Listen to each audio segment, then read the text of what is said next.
Thanks for joining me for another Read Aloud. Today, on this very beautiful Earth Day, at least I hope the sun is shining where you are, and if it's a little bit cloudy, the sun's gonna come out. Don't you fret.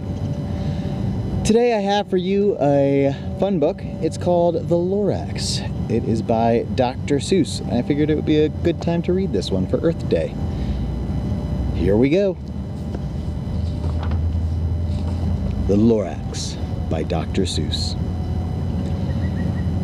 At the far end of town where the grickle grass grows, and the wind smells slow and sour when it blows, and no birds ever sing excepting old crows, is the street of the lifted Lorax.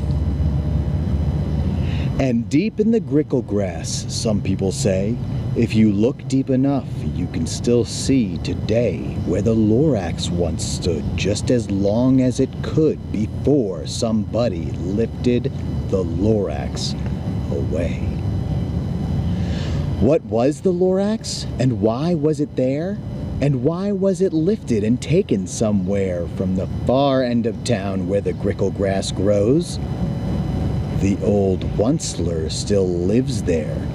Ask him. He knows. You won't see the Onceler. Don't knock at his door.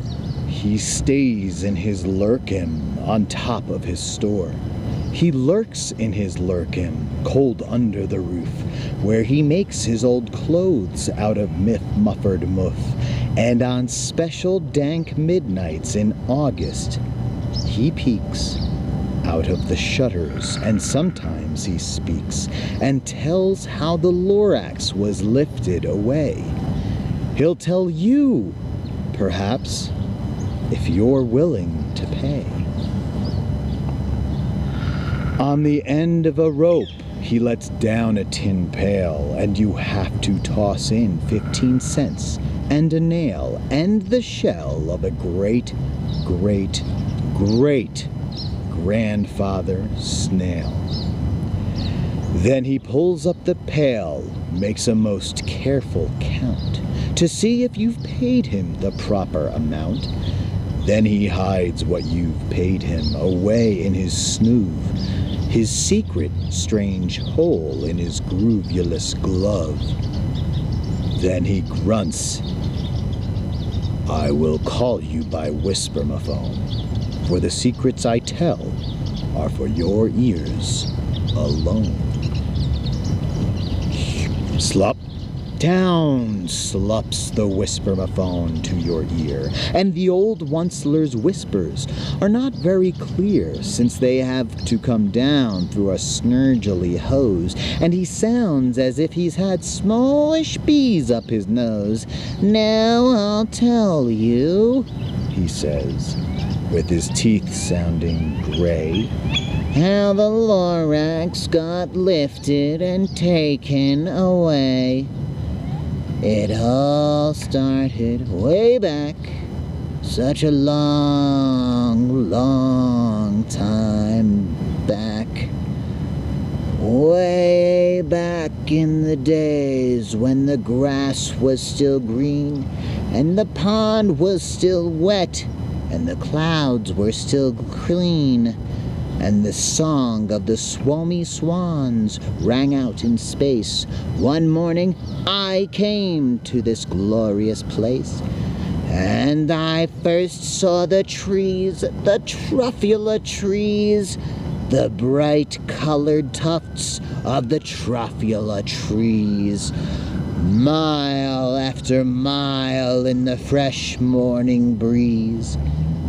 And under the trees, I saw brown boboloots frisking about in their boboloot suits as they played in the shade and ate truffula fruits. From the ripulous pond came the comfortable sound of the humming fish humming while splashing around. But those trees, Those trees! Those Truffula trees! All my life I'd been searching for trees such as these.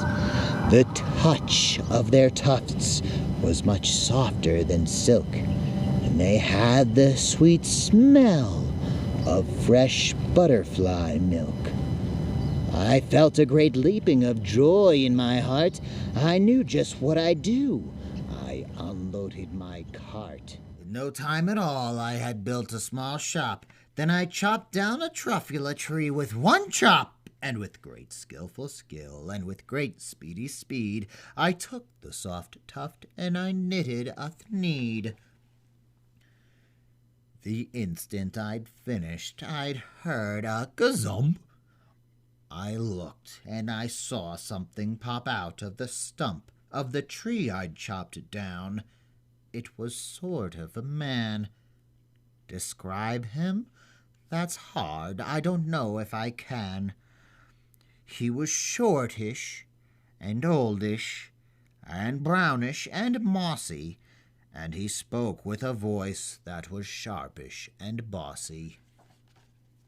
"Mister," he said with a sawdusty sneeze, "I am the Lorax. I speak for the trees. I speak for the trees have no tongues, and I'm asking you, sir, at the top of my lungs." He was very upset as she shouted and puffed, "What's that thing you've made out of my truffula tuft?" "Look, Lorax," I said, "there's no cause for alarm. I chopped just one tree. I am doing no harm. I am being quite useful. This thing is a thneed. A thneed's a fine something that all people need. It's a shirt, it's a sock, it's a glove, it's a hat, but it has other uses, yes, far beyond that. You can use it for carpets, for pillows, for sheets, or curtains, or covers for bicycle seats."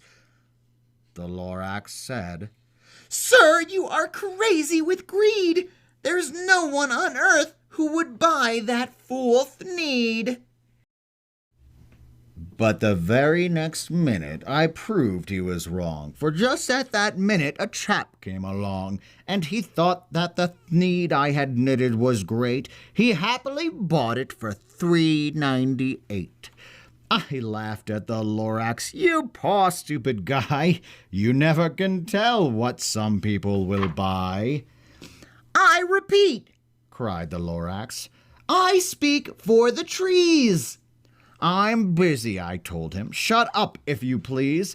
I rushed across the room, and in no time at all, built a radio phone. I put in a quick call. I called all my brothers and uncles and aunts, and I said, "Listen here. Here's a wonderful chance for the whole Onceler family to get mighty rich. Get over here fast. Take the road to North Nitch.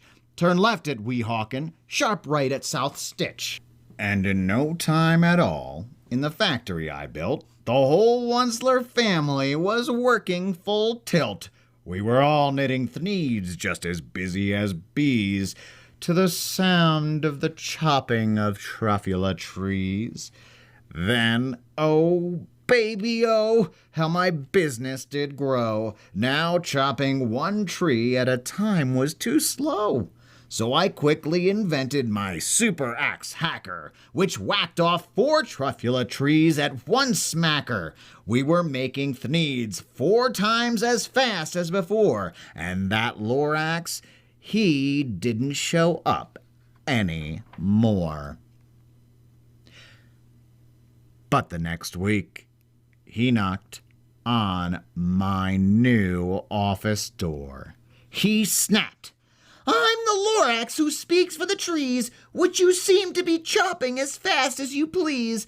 But I'm also in charge of the brown barbaloots who played in the shade in their barbaloot suits and happily lived eating truffula fruits. Now, thanks to your hacking my trees to the ground, there's not enough truffula fruit to go round, and my poor barbaloots are all getting the crummies because they have gas and no food in their tummies." They loved living here, but I can't let them stay. They'll have to find food, and I hope that they may. Good luck, boys, he cried as he sent them away. I, the Onceler, felt sad as I watched them all go, but business is business, and business must grow, regardless of crummies in tummies, you know. I meant no harm, I most truly did not, but I had to grow bigger, so bigger I got. I biggered my factory, I biggered my roads, I biggered my wagons, I biggered the loads of the thneeds I shipped out. I was shipping them forth to the south, to the east, to the west, to the north. I went right on biggering, selling more thneeds, and I biggered my money, which everyone needs. Then again he came back. I was fixing some pipes when that old nuisance Lorax came back with more gripes. I am the Lorax, he coughed and he whiffed. He sneezed and he snuffled, he snargled, he sniffed. Onceler, he cried with a cruffulous croak. Onceler, you're making such smogulous smoke. My poor swomy swans, why, they can't sing a note. No one can sing who has smog in their throat. And so, said the Lorax, please, pardon my cough, they cannot live here, so I'm sending them off. Where will they go? I don't hopefully know. They may have to fly for a month or a year to escape from the smog you've smogged up around here. What's more, snapped the Lorax, his dander was up, let me say a few words about Gluppity-Glup. Your machinery chugs on day and night without stop, making Gluppity-Glup, also Schloppity-Schlop. And what do you do with this leftover goo? I'll show you, you dirty old Onceler man, you. You're glumping the pond where the humming fish hummed. No more can they hum, for their gills are all gummed. So I'm sending them off. Oh, their future is dreary. They'll walk on their fins and get woefully weary in search of some water that isn't so smeary. And then I got mad. I got terribly mad. I yelled at the Lorax. Now listen here, Dad. All you do is yap, yap, and say bad, bad, bad, bad. Well, I have my rights, sir, and I'm telling you, I intend to go on doing just what I do. And for your information, you Lorax, I'm figuring on biggering and biggering and biggering and biggering, turning more Truffula Trees into thneeds which everyone needs. And at that moment, we heard a loud whack. From outside in the fields came a sickening smack of an axe on a tree. Then we all heard the tree fall. The very last Truffula tree of them all. No more trees, no more thneeds, no more work to be done. So in no time, my uncles and aunts, every one, all waved me goodbye. They jumped into my cars and drove away under the smoke-smuggered stars. Now all that was left 'neath the bad-smelling sky was my big empty factory, the Lorax and I.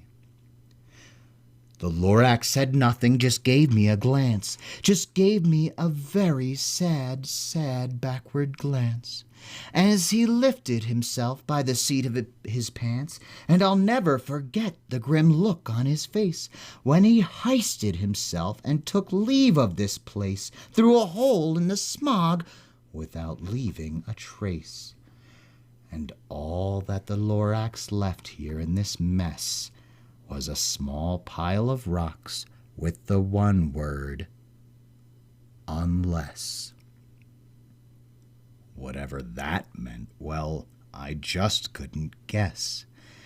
That was long, long ago, but But each day since that day, I've sat here and worried away.